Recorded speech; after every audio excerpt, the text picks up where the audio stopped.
আগামিনী বসন্ত পঞ্চমী তিথি ভগবতী বিষ্ণুপ্রিয়া দেবীর শুভ জন্মতিথি,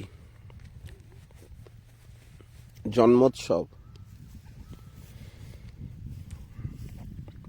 প্রতি বৎসরের মতো এবারও আমরা বিষ্ণুপ্রিয়া দেবীর লীলামৃত, যা অত্যন্ত হৃদয় বিদারী, আস্বাদন করে আসছিলাম। শ্রীমন মহাপ্রভু শান্তিপুরে অদ্বৈত ভবনে সন্ন্যাস নিয়ে এসেছেন।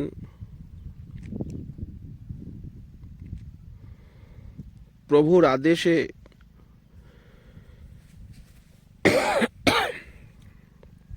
নিত্যানন্দ প্রভু নবদ্বীপের ভক্ত সকলকে শান্তিপুরে নিয়ে যেতে এসেছেন। নদিয়ার চাঁদ শ্রী গৌরাঙ্গ বিহনে ভক্তগণের শারীরিক এবং মানসিক অবস্থা অতীব শোচনীয় হয়েছে। নিত্যানন্দ প্রভু তাদেরকে দেখে এই মতো অবস্থায় মর্মাহত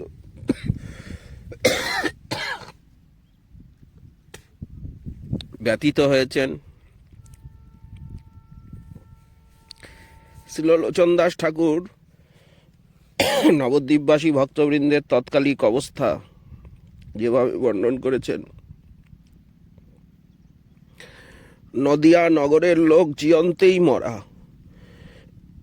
কাটিলে কুটিলে রক্ত মাংস নাহি তারা, উদরে নাহিক অন্ন টলমল তনু, সর্ব অন্ধকার তার গোরাচাঁদ বিনু। নদিয়াবাসীর গৌরাঙ্গে কি ভালোবাসা, কি আরতি! শ্রী নিত্যানন্দ প্রভু যেদিন শ্রীধাম নবদ্বীপে আসলেন, সেদিন থেকে 12 দিন হলো। 12 দিন পরে নিত্যানন্দ প্রভু এসেছেন, 13 দিনের দিন নবদ্বীপে, গৌরাঙ্গের গৃহত্যাগের পর।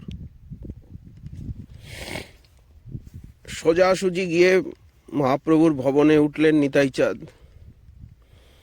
আপনা সম্বরী নিত্যানন্দ মহাশয় প্রথমে উঠিলা আসি প্রভুর আলয়, আসি দেখে আইয়ের 12 উপবাস, সবে কৃষ্ণ শক্তি বলে দেহে আছে শ্বাস।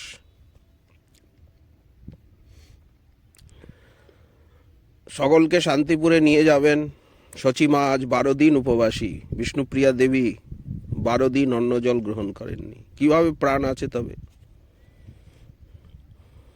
অদ্বৈত ভবনে আছেন নদিয়ানাথ। এই সংবাদ বিদ্যুতের মতো সমগ্র নবদ্বীপে প্রচারিত হলো। সকলে এসে শচীদেবীর গৃহে উপস্থিত হলেন। শচীদেবীর বাহ্য জ্ঞান নেই, তিনি কৃষ্ণ বিরহ সাগরে ডুবে আছেন। যশোদার ভাবে পরম বিহ্বলা, নয়ন দিয়ে অবিশ্রান্ত অশ্রু ধারা পড়ছে। যাকে দেখেন তাকেই জিজ্ঞাসা করেন, তুমি কি মথুরার লোক? আমার রামকৃষ্ণ কেমন আছেন? ক্ষণে ক্ষণে মূর্ছা যাচ্ছেন। এইরূপ অবস্থায় শচীদেবীকে নিত্যানন্দ প্রভু গিয়ে প্রণাম করলেন। শ্রী শচীদেবী তাকে দেখে বললেন, রামকৃষ্ণ এলি? খানিকক্ষণ পরে নিত্যানন্দের মুখের দিকে চেয়ে বললেন, ওই বাঁশি বাজল। আবার বুঝি গোষ্ঠের মধ্যে অক্রুর আসলো। এইসব কথা শুনে নিত্যানন্দ প্রভু কিছু চিন্তিত হলেন। কিছুক্ষণ পরে বাহ্য জ্ঞান হলো। তখন তিনি চিনতে পারলেন, নিতাই, আমার নিমাইকে কোথায় রেখে এলি? আমার নিমাই কই? আমার নিমাই? এই বলে উচ্চেশ্বরে কাঁদতে কাঁদতে মূর্ছিত হয়ে ভূতলে পড়ে গেলেন। নিত্যানন্দ অমনি কোলে তুলে নিলেন। অবধূত নিত্যানন্দের নয়ন জলে শচীদেবীর বক্ষ ভেসে গেল। অনেক কষ্টে মূর্ছা ভঙ্গ করলেন শচীদেবীর। নিত্যানন্দের কোলে শয়ন করে শচীদেবী তার মুখের দিকে তাকিয়ে আছেন। বাপ নিতাই, তুই বলেছিলি আমার নিমাইকে নিয়ে আসবি, আমার সর্বস্ব ধর নিমাইচাঁদ কোথায়? কোথায় তাকে রেখে এলি? এই কথা বলে উন্মাদিনীর মতো সজোরে নিজের বক্ষে করাঘাত করতে লাগলেন। নিতাইচাঁদ শচীদেবীর হাত দুখানি ধরলেন। আর্তনাদে ডাকে শচী, আরে অবধূত, কোথা থুইয়া আইলি মোর নিমাই সোনার পুত? ইহা বলি কান্দে শচী বুকে করে করহানে, টলমল করে নাহি চাহে পথপানে। মা, কেঁদো না, তোমার নিমাইকে শান্তিপুরে এনেছি। সেখানে তিনি অদ্বৈত গৃহে কুশল আছেন। তিনি পাঠিয়েছেন আমাকে, চলো, তোমরা সেখানে চলো। বলিলেন নিত্যানন্দ, চলো শান্তিপুরে, তোমার নিমাই আছে অদ্বৈতের ঘরে। নিমাই চাঁদের মুখখানা দেখবেন, হারানিধি ফিরে পাবেন, এই আশায় ধৈর্য অবলম্বন করে উঠে বসলেন। কিন্তু শরীরে যে একটুও বল নাই। 12 দিনের উপবাসী, দ্বাদশ দিবস উপবাসী আছেন, শরীর অবসন্ন হয়ে পড়েছে। তবুও আশায় বুক বেঁধে উঠে বসলেন। এত দুঃখ যন্ত্রণার মধ্যেও, এত শোক তাপ জ্বালার ভিতরেও নিত্যানন্দের মধুর কথায় শচীদেবীর মন কিছু শান্ত হলো। চলার ক্ষমতা নেই, কিছু অন্ন জল পেটে না গেলে চলবেন কি করে? শান্তিপুরে যেতেও তো শরীরে বল চাই। অনশনে উত্থান শক্তি রহিত, তবু যেন কোথার থেকে বৃদ্ধার শরীরে তখন বল এলো। নিতাইচাঁদ বললেন, মা, কিছু খেতে তো দাও। তখন রন্ধন করে ঠাকুরের ভোগ দিলেন। নিতাইচাঁদ পেলেন, ভক্তরাও কিছু পেল, নিজেও কিঞ্চিৎ প্রসাদ পেলেন।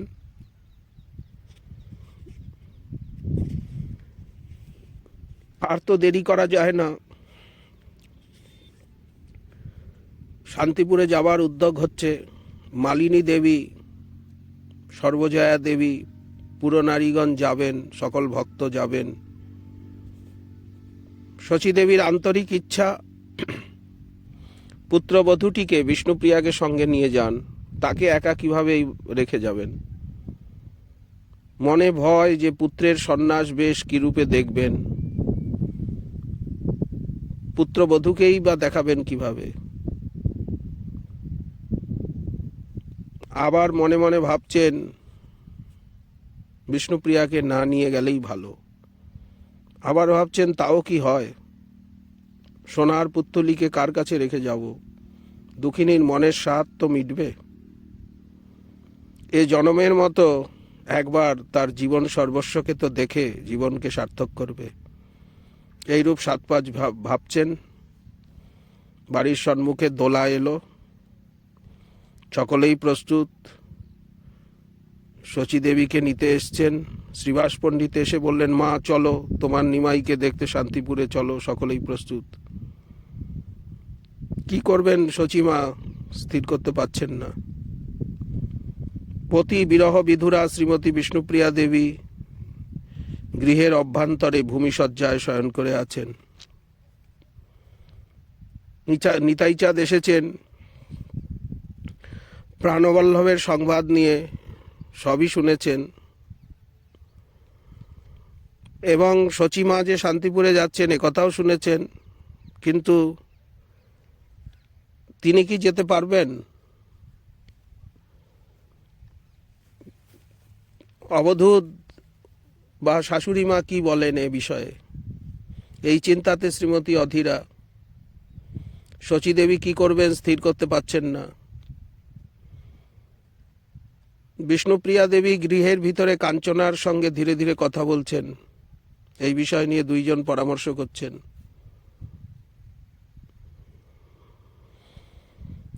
যে ঘরে শ্রীমতী আছেন শচীদেবী সেই গৃহের দিকে বারবার চাচ্ছেন। গৃহ প্রাঙ্গণ, লোকে লোকারণ্য, ভক্তগণ, নদিয়াবাসী সকলে একত্রিত। শচীদেবীর সঙ্গে সকলেই প্রভুকে দর্শন করতে শান্তিপুরে যাবেন, উদ্যোগ করছেন।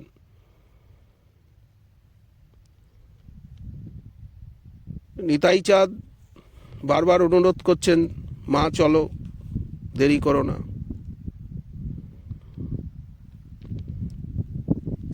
শচীদেবী তিনি পালকিতে উঠতে যাবেন, তখন বিষ্ণুপ্রিয়া দেবী আর গৃহে স্থির থাকতে পারলেন না। মলিন বসন পরিধানা, রুক্ষকেশী, সর্বাঙ্গ ধূলি ধূসরিতা দুঃখিনী শ্রীমতী বিষ্ণুপ্রিয়া দেবী সখী কাঞ্চনার অঙ্গে ভর দিয়ে অবগুণ্ঠন বদনে ঢেকে, অবগুণ্ঠনে দেবীর আঁচল ধরে শত অপরাধিনীর মতো সকলের সম্মুখে আঙ্গিনায় এসে দাঁড়ালেন। তাকে দেখে শচীদেবীর হৃদয় যেন তুষানলে দগ্ধীভূত হতে লাগল। শ্রীমতী ও প্রভুর দর্শনে শান্তিপুরে যেতে প্রস্তুত। শচীদেবীর মস্তক ঘূর্ণিত হতে লাগলো, তিনি চোখে আধার দেখতে লাগলেন। 12 দিন উপবাসের পর এই সামান্য পেটে একটু অন্ন জল পড়েছে। দুজন স্ত্রীলোক, মালিনী এবং সর্বজয়া দেবী, চন্দ্রশেখর আচার্যের পত্নী, শচীদেবীর 2 বাহু ধারণ করে দুদিকে দাঁড়ালেন। বিষ্ণুপ্রিয়া দেবী শাশুড়ির অঞ্চল ধরে দাঁড়িয়ে আছেন। এই করুণ দৃশ্য ভক্তমণ্ডলী দেখছেন। নিত্যানন্দ বড় বিপাকে পড়লেন। নিতাই চাঁদের বড় বিপদ। প্রভুর গুপ্ত আদেশ এ পর্যন্ত তিনি কাউকে বলেননি, প্রকাশ করেননি, মাকেও না। শ্রী গৌরাঙ্গ সন্ন্যাস গ্রহণ করেছেন, পত্নীর মুখ আর দর্শন করবেন না। অতএব দেবীকে নিয়ে যাওয়া সেখানে যুক্তি সিদ্ধ নয়। নিত্যানন্দ কি করবেন? কাল বিলম্ব না করে প্রভুর কঠোর আদেশ ভক্তবৃন্দকে শুনিয়ে বললেন, প্রভুর নিষেধ আছে, শ্রীমতীর যাওয়া হবে না, শ্রীমতীকে নেওয়া যাবে না, প্রভুর আদেশ।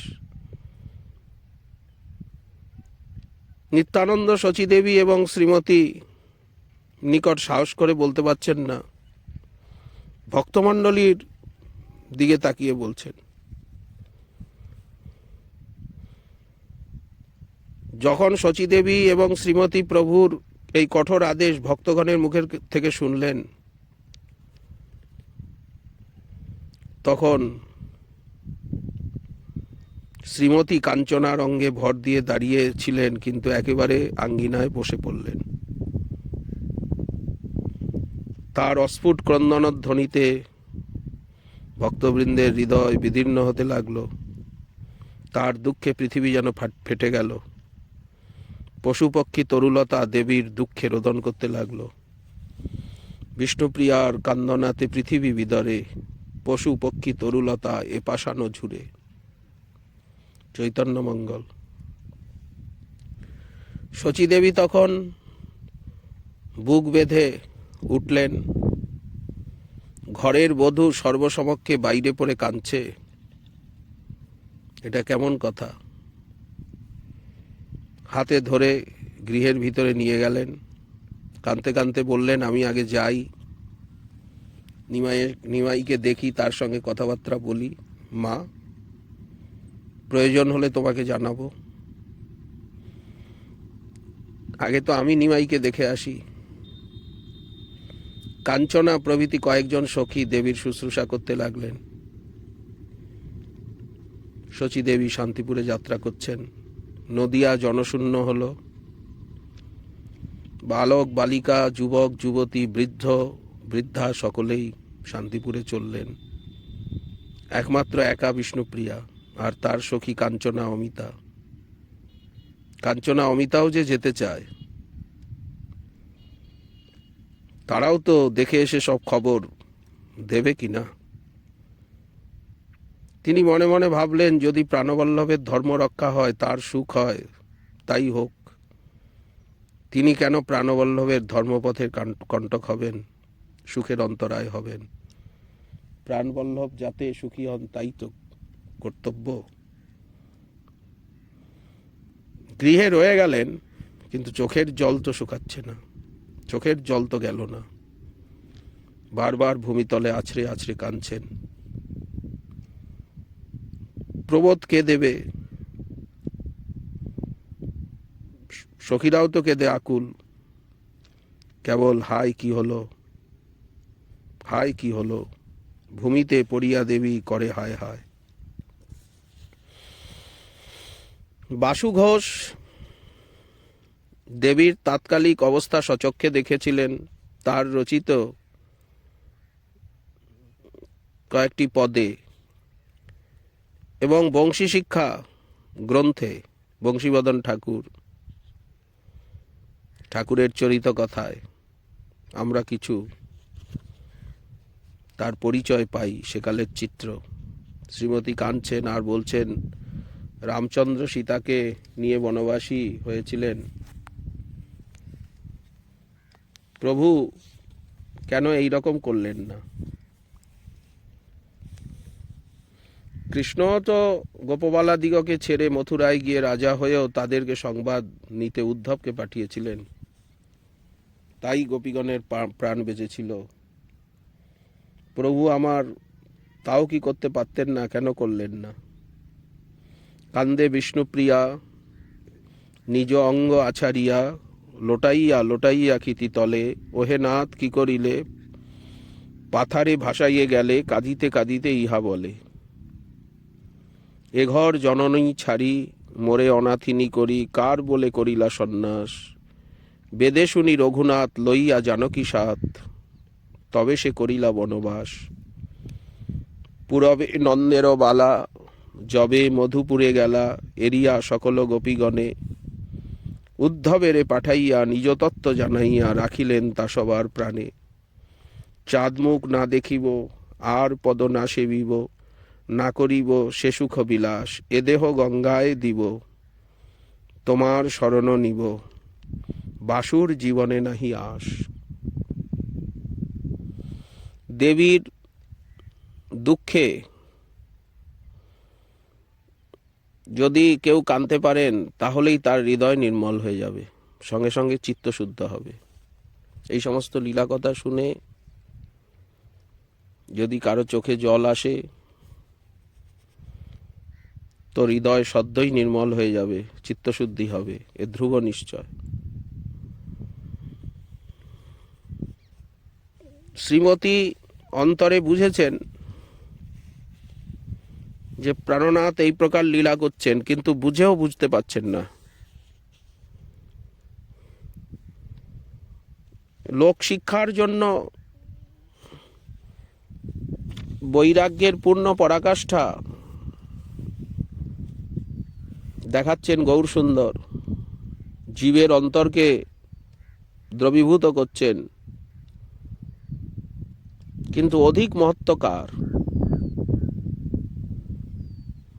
জীবের প্রতি কৃপা, না শ্রীমতীর এই দুঃখ ব্যথা বিরহ বেদনা। মহাপ্রভু তো জীবের হৃদয়কে বিগলিত করতেই এই লীলা করলেন।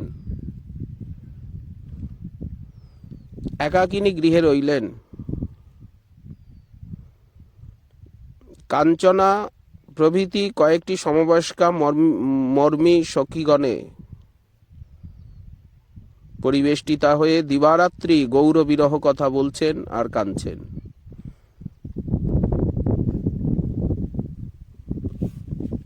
সন্ন্যাসী হইয়া গেলা যদি পুনঃ বাহুরিলা, না আইলা নদিয়া নগরে, হৃদয়ে হৃদয়ে ধরি নিজপর এক করি, চাঁদ মুখ দেখিবার তরে।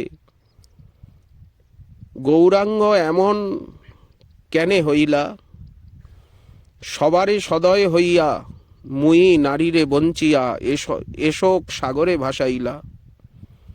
এ নব যৌবন কালে মুরাইয়া চাচর চুলে, না জানি সাধিল কোন সিদ্ধি। কি ছাড় পুরাণ সে পশুবৎ পণ্ডিত যে, গৌরাঙ্গের সন্ন্যাস দিলা বিধি। দেবী কত বিলাপ করছেন,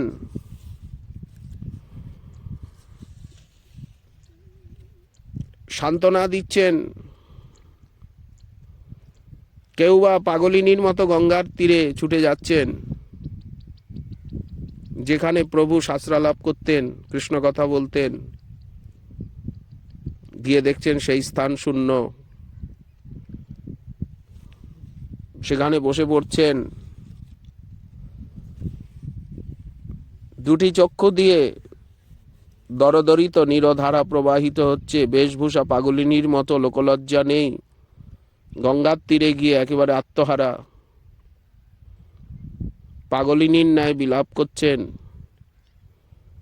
করুণ বিলাপধ্বনি গগন ভেদ করছে। গঙ্গার তরঙ্গরাজি পর্যন্ত নিস্তব্ধ হয়ে সেই গৌর বিরহ কাহিনী শ্রবণ করছে।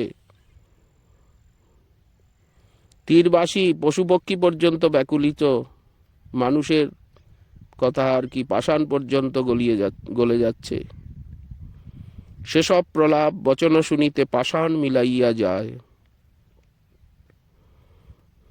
আখি ঝড় ঝড় হিয়া গর গর, কহয়ে কান্দিয়া কথা। মাধব ঘোষের হিয়া বিয়াকুল, শুনিতে মরমে ব্যথা। সজনী কহল গৌর কথা, পরাণ ভরিয়া সে কথা শুনিয়া জুড়াই মনেরও ব্যথা। কহল সজনী রসময় বাণী, গৌর কথা রসে ভরা। হিয়া মাঝে মোর বিরাজে গৌর, গোরারূপ মনোহরা। পরম সম্বল গৌর কথা বলো, আন কথা শুনিব না। প্রেমময় গাথা হয় গৌর কথা, সে কথা মোরে বলো না। পিয়াস মিটিবে আনন্দ ছুটিবে, দগধ হৃদয় মাঝে। মানস মুগধ গৌর শবদ, পরাণে মধুর বাজে। গৌর কথা কও পরাণ জুড়াও, গোরার বিরহে মরি। সকল সময় কথা রসময়, শোনাও আমার কানে। বাঁচাও পরাণে সুধা বরিশনে, জুড়াও তাপিত প্রাণে। এই গৌর কথা, গৌর লীলা, যে কথা শ্রবণে জীবের পরাণে উথলে প্রেমেরও খেলা। গৌর কথার এমনই মহিমা, এমনই শক্তি। রসের সাগর গৌরাঙ্গ নাগর, সুধার কলস নাম। গৌর লীলা রস সদাই সরস, সর্বরসেরও ধাম। জনম গোয়াইনু তবু না পাইনু, সে মন চোরারো মন। বিরহে তাহার জলে অনিবার, হিয়ামোর অনুক্ষণ। ভনে হরিদাস করি অভিলাষ, তোমার চরণ ধুলি। শয়ন স্বপনে জীবনে মরণে, গোরা যেন নাহি ভুলি। শান্তিপুরে গেছেন সবাই। পুরাতন ভৃত্য ঈশানের উপরে রক্ষণাবেক্ষণ ভার আছে শ্রীমতীর। ঈশান প্রভুর দর্শনে শান্তিপুরে যাননি, প্রভুর গৃহরক্ষার ভার তার উপর। বিষ্ণুপ্রিয়া দেবী সখীগণের নিকট প্রাণ খুলে হৃদয় বেদনা বলবার সুযোগ পেয়েছেন। এখন তিনি একাকী। অভাগিনী আমি, স্ত্রী হয়ে কেন জন্মগ্রহণ করলাম? যদি আমি তার পত্নী না হতাম, তাহলে তো তার দর্শনে বঞ্চিত হতাম না। নদিয়া শুদ্ধ লোক শান্তিপুরে গেল, কেবল এই হতভাগিনী চির দুঃখিনী দাসীর পক্ষে নিষেধ। তিনি সকলকে দয়া করলেন, কেবল বঞ্চিত হলো অভাগিনী বিষ্ণুপ্রিয়া। এই অভাগিনী তার নিকট এমন কি গুরুতর অপরাধ করেছে? তিনি তাকে শুধু দর্শনের সুখ থেকে বঞ্চিত করলেন, শুধুমাত্র দর্শন। জগত তারিতে এসে মরে ছাড়িলে, অভাগী পাপিনী বলে দুঃখেতে ডারিলে। কি উত্তর দেবেন? এর তো কোনো উত্তর নেই। অশ্রুজলে, সখীগণের অশ্রুজল মিশে সকলের বুক ভেসে গেল। অশ্রু যেন গঙ্গায় গিয়ে মিশছে। প্রভুর গৃহই যেন গঙ্গা সাগর সঙ্গম হয়ে গেল, এত চোখের জল। এই নদিয়াবাসিনীগণের নয়ন জল দ্বারা মহা তীর্থদকে পরিণত হলো গঙ্গার জল। তারা গঙ্গায় নেমেও কাঁদেন, গঙ্গার পাড়েও কাঁদেন। এই জন্য নবদ্বীপ ধাম এত পবিত্র। কলিহত জীবের সর্বপাপ বিধৌত করবার জন্য প্রভু এই নবদ্বীপ ধামকে যেন প্রকাশ করেছেন। শ্রীমতী বিষ্ণুপ্রিয়া দেবীর নয়ন নীরে কলিক্লিষ্ট জীবের সর্বপাপ বিধৌত হলো। কলির জীব আজ পাপ শূন্য হলো, প্রভুর মনোরথ পূর্ণ হলো। শ্রীমতীর নয়ন জল কলিজীবের পরম পুরুষার্থ। গৌরাঙ্গ লীলার এই রহস্য, এই রসমাধুর্য যিনি বুঝেছেন, যে কেন প্রভুর সন্ন্যাস, তিনি আজীবন কাঁদবেন। নয়ন নীরে তার বুক ভেসে যাবে, ক্রন্দনী কলির ভজন। গৌর ভক্তের নয়ন জলে কলির জীবের পাপরাশি বিধৌত হয়ে যাবে। এই জন্য গৌরলীলা খুব যাতে আমরা শ্রবণ করতে পারি, খুব কাঁদতে পারি, এতেই মন নির্মল হবে, আর এর দ্বারাই কলিযুগের জীবের মহৎ উপকার করা হবে। আজ 3টি দিবস হলো প্রভুর দর্শনে শান্তিপুরে গেছেন শচীদেবী। মনে মনে ভাবছেন হয়তো পুনরায় প্রাণবল্লভের দর্শন পাবেন। শাশুড়ি মা পুত্রকে ছেড়ে কখনোই আসবেন না, নিশ্চয়ই সঙ্গে করে নিয়ে আসবেন। হয়তো গৃহে রাখতে পারবেন না, কিন্তু আমাকে তো একবার এনে দেখাবেন। শাশুড়ি আমাকে সঙ্গে করে নিয়ে যেতে পারেন নাই, কিন্তু জননীর কথা তো প্রভু এড়াতে পারবেন না। তাকে একবার নবদ্বীপে আসতেই হবে। যদি না আসেন তাহলে এই হতভাগিনী গঙ্গায় ডুবে মরবে, নয় বিষভক্ষণে প্রাণ ত্যাগ করবে। মানসিক উদ্বেগে দিন কাটাচ্ছেন। এক একটি দিন তার পক্ষে কোটি যুগ বলে মনে হচ্ছে। উদ্বেগে দিবসমর হইল কোটি যুগ। নিশ্চয়ই শাশুড়ি আমার গৃহত্যাগী পুত্রটিকে ধরে আনবে। স্বামী সন্ন্যাসী হয়ে গৃহত্যাগ করেছে, সন্ন্যাসীর স্ত্রীমুখ দর্শন করতে নেই, স্ত্রীকে দর্শন দেবেন না, এসব কথা তো বিশ্বাস করা যায় না। শ্রীমতীর এই রকম অন্তরে ভাব। এমন সময় সংবাদ আসলো যে শাশুড়ি মা শান্তিপুর থেকে একাকী ফিরে আসছেন, তার সঙ্গে প্রভু আসেননি। শ্রীমতী আরও শুনলেন যে তার শাশুড়ি পুত্রটিকে জনমের মতো বিদায় দিয়ে এসেছেন। তিনি ইচ্ছা করলে পুত্রকে গৃহে আনতে পারতেন, নদিয়ার মধ্যে নবদ্বীপের ভিতরেই গঙ্গার তীরে কোথাও থাকতে বলতে পারতেন, কিন্তু ধর্মনাশ ভয়ে তিনি তা করেননি। তিনি ধর্মভীরু। শ্রীমতীর সকল আশা ভরসা একেবারে দূরে গেল। মস্তকে আকাশ যেন ভেঙে পড়ল, চোখে অন্ধকার দেখতে লাগলেন। দোলা এসে দুয়ারে দাঁড়ালো। উচ্চেশ্বরে কাঁদতে কাঁদতে শচীদেবী দোলার থেকে অবতরণ করলেন।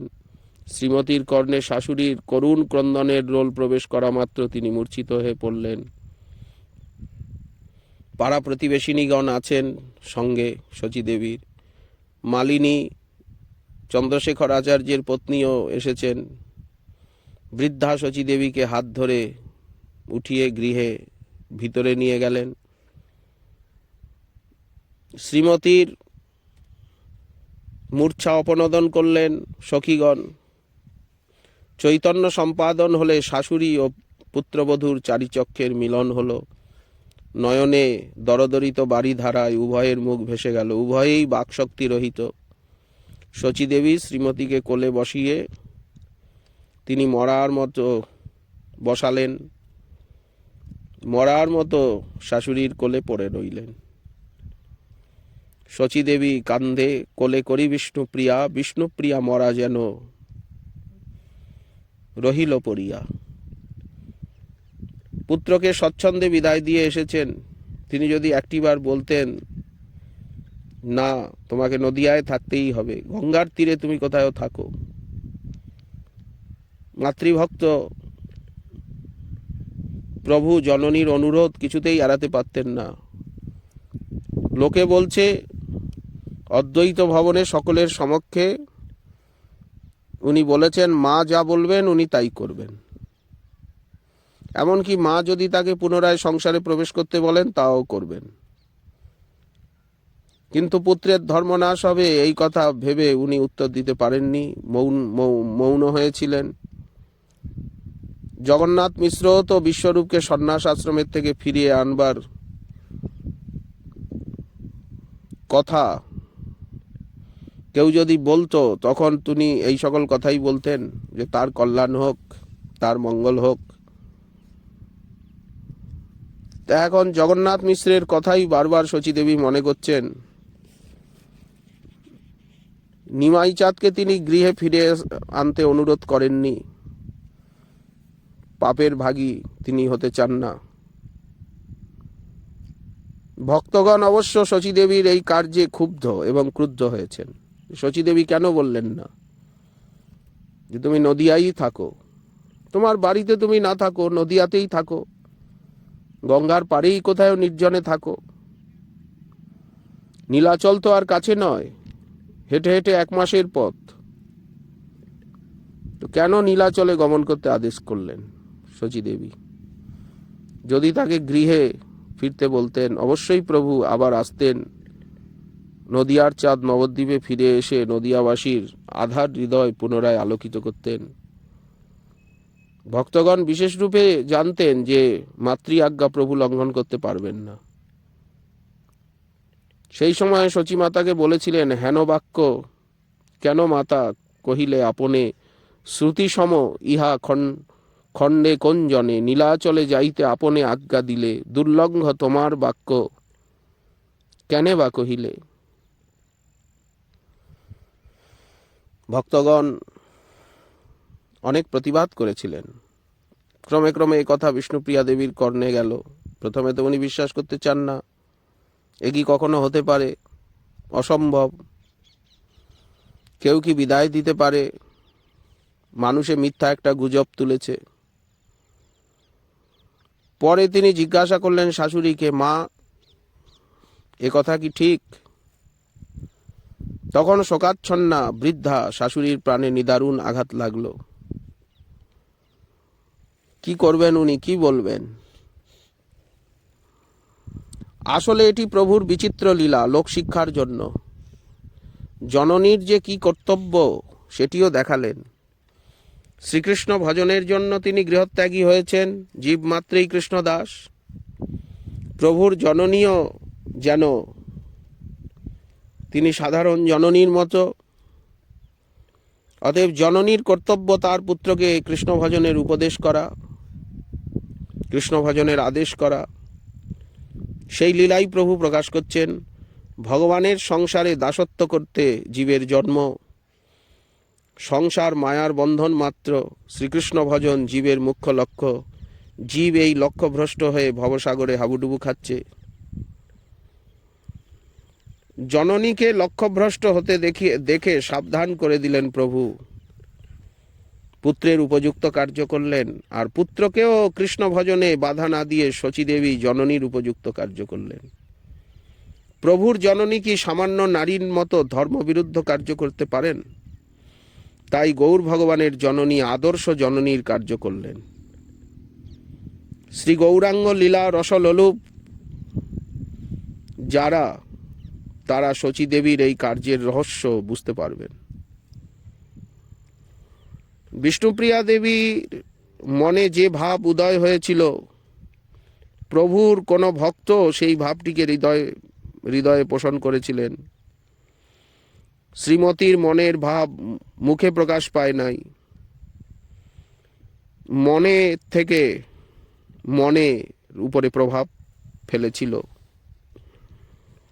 এই সকল লীলা জীব শিক্ষার জন্য।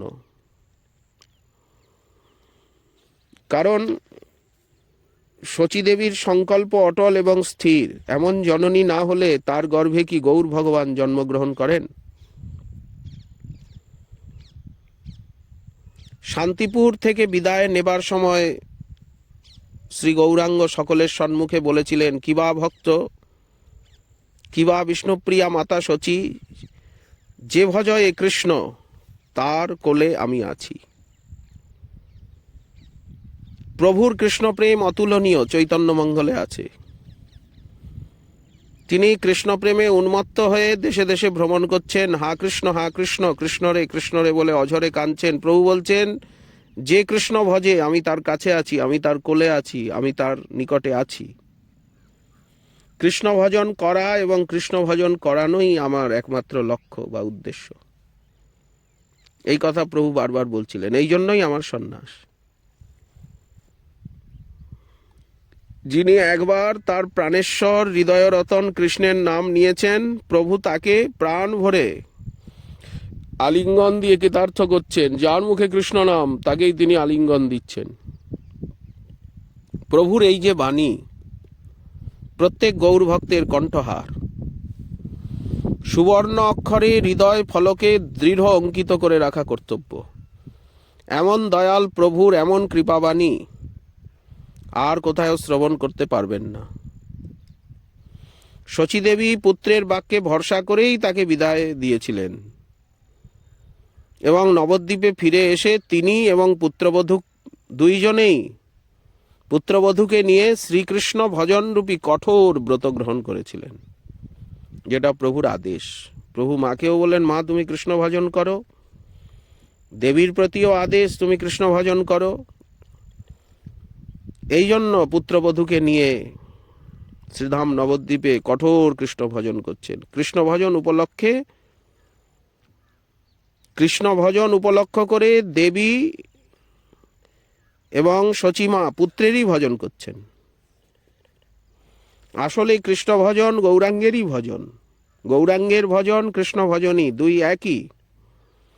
বাৎসল্য রসে অভিষিক্ত হয়ে তিনি ভগবানকে পুত্ররূপে গ্রহণ করে স্নেহ মমতার চক্ষে তিনি পুত্ররূপেই দেখছেন। তিনি যখনই কৃষ্ণকে কৃষ্ণ কৃষ্ণ বলে ডাকছেন, তখনই পুত্রের নাম মুখে এসে পড়ছে। হা নিমাই, নিমাই রে নিমাই, হা নিমাই। এই ডাকেই তিনি ভগবানকে ডাকেন। আর ভগবানও সেই মধুর ডাকেই মহানন্দে তার নিকটে এসে মা মা বলে মধুর সম্ভাষণে জননীকে পরিতুষ্ট করেন, তাকেও দেখা দেন। সুতরাং শচীদেবী কখনো দুঃখের সমুদ্রের মধ্যে, কখনো সুখের সমুদ্রের মধ্যে ভাসছেন। নিরানন্দের ভিতরেও আনন্দের অনুভব হচ্ছে, আবার আনন্দের ভিতরেও নিরানন্দের অনুভব হচ্ছে। ঘোর নৈরাশ্যের ছায়ার ভিতরেও আশার আলোক দেখতে পাচ্ছেন, আবার আশার আলোকের ভিতরেও আবার নৈরাশ্যের অন্ধকার। এই আশাটুকু যদি না থাকতো, তাহলে শচীদেবীও বাঁচতেন না, ঈশ্বরী বিষ্ণুপ্রিয়া দেবীও বাঁচতেন না। এত দুঃখেও বৃদ্ধা সুখী। সে সুখ অন্য কেহ বুঝতে পারে না, তা অন্যের বুঝবার ক্ষমতা নেই। তিনি যখনই বাপ নিমাই বলে ডাকেন গৌর ভগবান, তখনই জননীর সম্মুখে এসে উপস্থিত হন। মধুর স্বরে বলেন, মা মা, এই তো আমি আছি, আমি নদিয়াই আছি, নবদ্বীপেই আছি। নবদ্বীপ ছেড়ে আমি কোথায় যাব, কেন যাব? শচীদেবীর মনে আছে যে নিমাইচাঁদ তাকে বলেছেন, অনুরাগে তাকে ডাকলেই তিনি আসবেন। বিরহে অনুরাগ বৃদ্ধি হয়। নিমাইচাঁদ যখন গৃহে ছিল, শচীদেবী নিশ্চিন্তে নিদ্রা যেতে পারতেন। এখন নিমাইচাঁদ গৃহে নাই, দেশে দেশে ভ্রমণ করছে। তার কত আপদ বিপদ মাথার উপর দিয়ে যাচ্ছে। কোথায় বৃক্ষতলে পড়ে আছে, কোথায় পথঘাটে, কোন তীর্থে সে খেয়েছে কি খায়নি। জননীর মনে এসব কথা উদয় হলে প্রাণ শুকিয়ে যাচ্ছে। পুত্রের বিরহে শচীদেবীর পুত্রের প্রতি অনুরাগ আরও শত সহস্রগুণ বর্ধিত হচ্ছে। নিমাই চাঁদকে যখন তিনি সর্বদা দেখতে পেতেন তখন এত অনুরাগ ছিল না। এখন পুত্রের অদর্শনে পুত্রের গুণ কীর্তন করতে করতে বৃদ্ধা যেন আত্মহারা হয়ে পড়েন। আর কৃষ্ণ কীর্তন তরঙ্গে ডুবলে জীবের সমস্ত দুঃখ আপনা আপনি নাশ হয়ে যায়। শচীদেবী পুত্রের রূপ গুণ কীর্তন রসসুধা পানে উন্মত্ত হয়েছেন। দিবানিশি গৌর কথায় প্রাণ শীতল করছেন। পুত্র ভজনই শচীদেবীর কৃষ্ণ ভজন হয়ে দাঁড়িয়েছে। এই তার শ্রেষ্ঠ সাধনা। সাধনার ফল অবশ্য ফলবে। শচীদেবী ধীরে ধীরে একটু সুস্থ হয়েছেন। বিষ্ণুপ্রিয়াকে সঙ্গে করে ঈশানের সঙ্গে গঙ্গা স্নানে যাচ্ছেন। গৃহদেবতার পূজার জন্য পুষ্পচয়ন করছেন। ঠাকুরের ভোগের জন্য নানাবিধ অন্ন ব্যঞ্জন পাক করছেন। অতিথির মুখে দিচ্ছেন, বিষ্ণুপ্রিয়ার মুখেও একটু দিচ্ছেন। নিমাই চাঁদের মঙ্গলের জন্য নিত্য ঠাকুরের কাছে করজোরে প্রার্থনা করছেন। পুত্র যে দ্রব্য আহার করতে ভালোবাসে সেই দ্রব্য ঠাকুরকে ভোগ দেন, অতিথিকে দেন, ভক্তবৃন্দকে প্রসাদ বিতরণ করেন। এই রূপে শচীদেবীর দিন যাচ্ছে। কিন্তু বিষ্ণুপ্রিয়া দেবীর অবস্থা, শচীদেবী খানিকটা শান্ত হলেন, কিন্তু গৌরবক্ষ বিলাসিনী স্বামী সোহাগিনী বিরহ বিধুরা দুঃখিনী, তার দিনযামিনী কি রকম অবস্থায় যাচ্ছে। তিনি শোকে দুঃখে অতিশয় শীর্ণা হয়েছেন। সর্বদাই শাশুড়ির সঙ্গে সঙ্গে থাকেন। পাছে শচীদেবী মনকষ্ট পান, সেই জন্য উচ্চস্বরে কাঁদেন না, কিন্তু মনের মধ্যে বিন্দুমাত্র স্বস্তি নাই। গৌর বিরহ গুণে তার হৃদয় সর্বদা দগ্ধীভূত হচ্ছে। অগ্নি আর নির্বাপিত হতে চায় না। দেবী মনে মনে স্থির করলেন তিনি আর এই নিয়তির লক্ষণ সকল কিছুই রাখবেন না। এখন তিনি চিরজীবনের মতো স্বামী সঙ্গ সুখে বঞ্চিতা, কাজে কাজেই সধবা হয়েও বিধবা। বিষ্ণুপ্রিয়া দেবী ভাবলেন যে আমি তো এখন সধবা হয়েও বিধবা, আর বস্ত্র অলঙ্কারে প্রয়োজন কি? কঠোর ব্রহ্মচর্য ব্রত এখন তার পালনীয়। প্রাণবল্লভ গৃহত্যাগী হয়েছেন, দণ্ডকমণ্ডল ধরে সন্ন্যাসী হয়েছেন, ভিক্ষালব্ধ সামান্য দ্রব্যে তিনি জীবন ধারণ করছেন, বৃক্ষতলে বাস করছেন, কৌপিন কন্থা তার সম্বল। দিন দুঃখীর মতো শীত গ্রীষ্ম রৌদ্রে তিনি দেশে দেশে পদব্রজে ভ্রমণ করে কত না দুঃখ ভোগ করছেন। তার প্রাণবল্লভের শিরীষ কুসুমের মতো সুকোমল চরণ দুখানিতে যাহাতে তিনি ব্যথা লাগবার ভয়ে হাত দিতে সাহস করতেন না, এখন সেই চরণ নগ্ন, কত আঘাত লাগছে। তিনি বনে বনে ঘুরছেন, দেশে দেশে, জানে নয় পদব্রজে কেমনে হাঁটিয়া যাবে পথে। শিরীষ কুসুম যেন সুকমল চরণ, পরশিতে ডর লাগে হাতে। তার দাসী হয়ে আমি বস্ত্র অলঙ্কার পরব, শয্যায় শয়ন করব, আর দিব্য আহার ভোজন করব, এ কার্যে তো শাস্ত্রের অনুমতি নাই।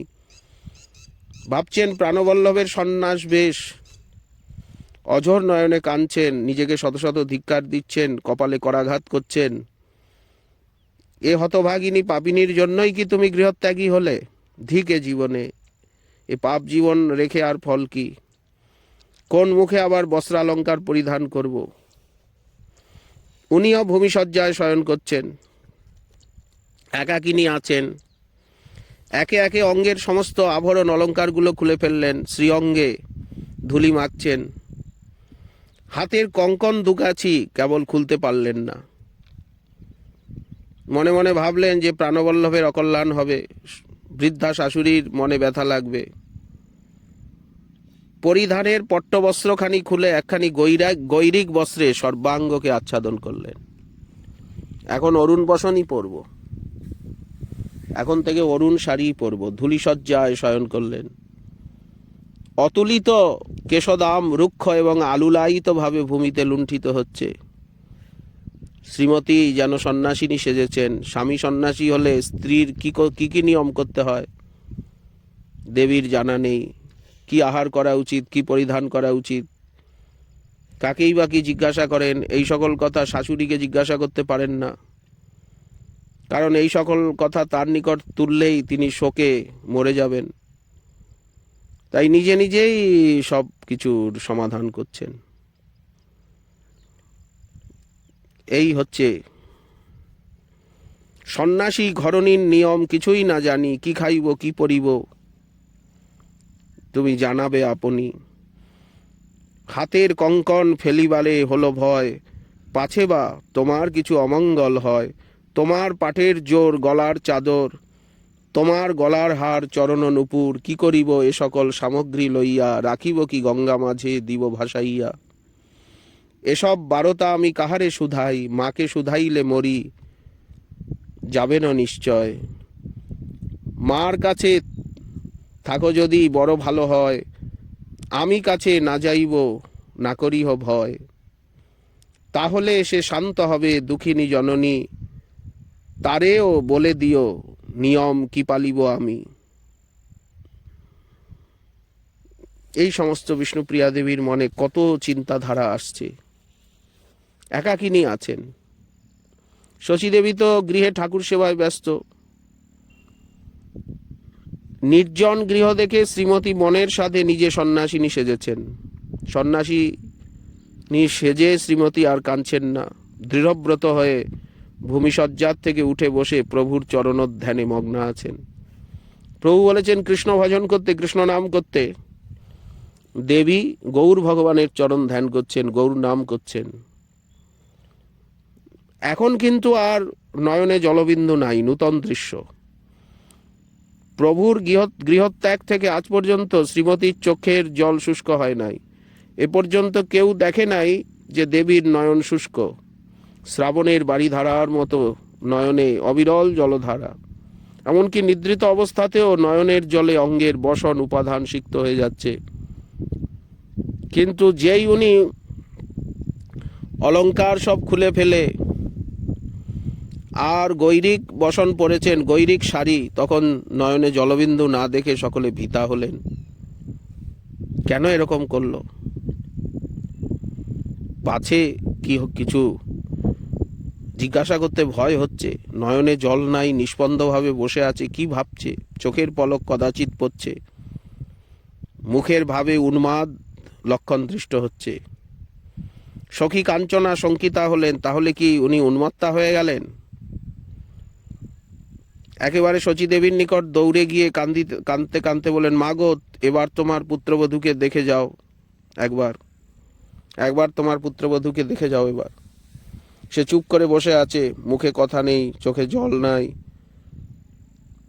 আর এক দৃষ্টিতে তাকিয়ে আছে যেন পাগলিনী। বস্ত্রালঙ্কার সকল খুলে ফেলেছে, সর্বাঙ্গে ধুলি মেখেছে। শচীদেবী বুদ্ধিমতী, তিনি সকল বুঝলেন, অধৈর্য হলেন না। তার নিজের অবস্থা মনে পড়ল। চক্ষু দুটো কাঁদতে কাঁদতে দৃষ্টি শক্তিহীন হতে চলেছে, জলে ভরে উঠল।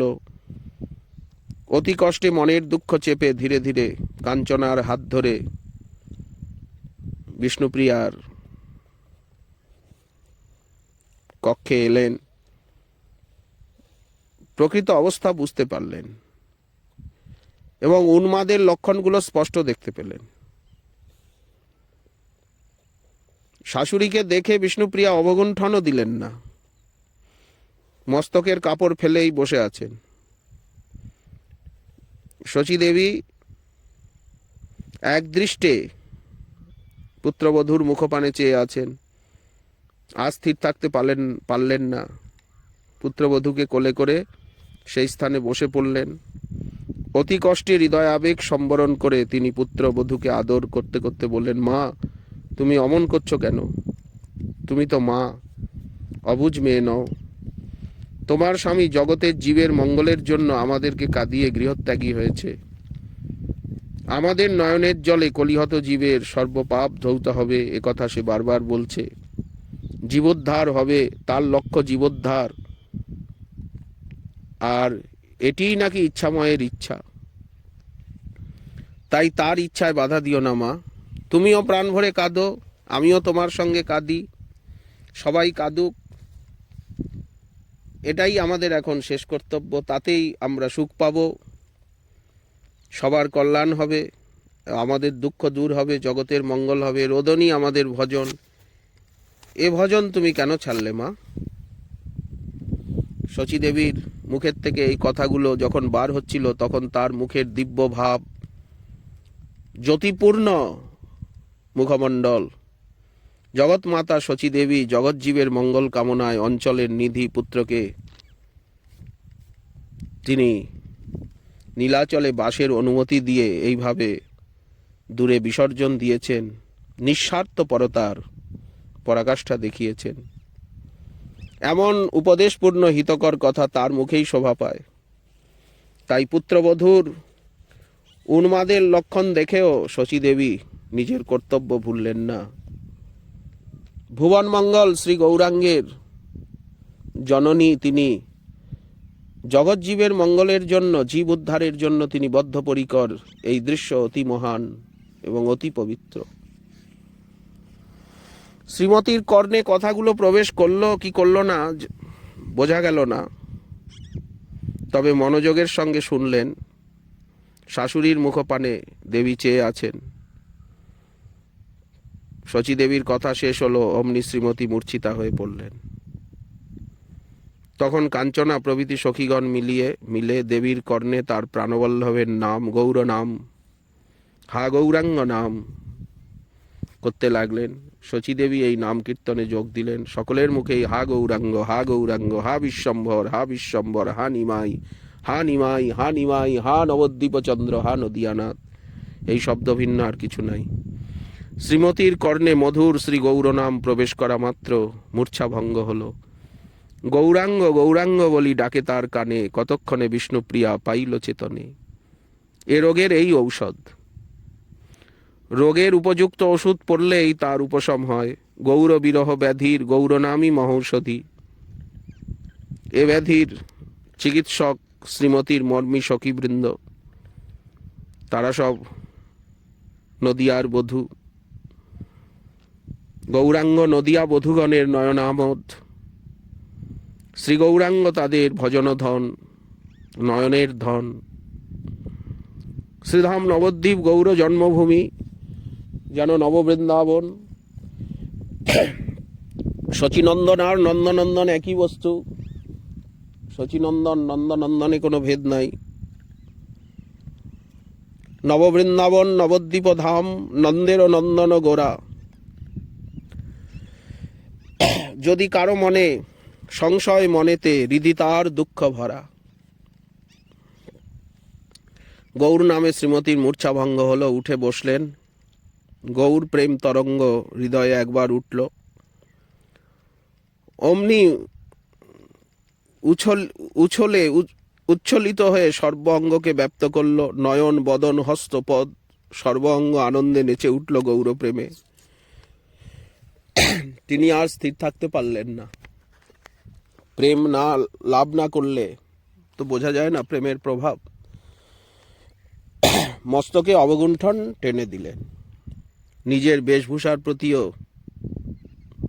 দৃষ্টি করে লজ্জিতা হলেন। মনে ভাবলেন, সন্ন্যাসিনী বেশে সেজেছি, শাশুড়ির মনে কত কষ্ট হচ্ছে, কেন বৃথা কষ্ট দিলাম। শ্রীমতীর কমল নয়নোদয় জলে ভরে উঠল। তিনি তখন অধবদনে বসে অঝোর নয়নে কাঁদতে লাগলেন। এই হচ্ছে স্বচ্ছ গুণের পরাকাষ্ঠা। এই অপরূপ বিষ্ণুপ্রিয়া দেবীর লীলা।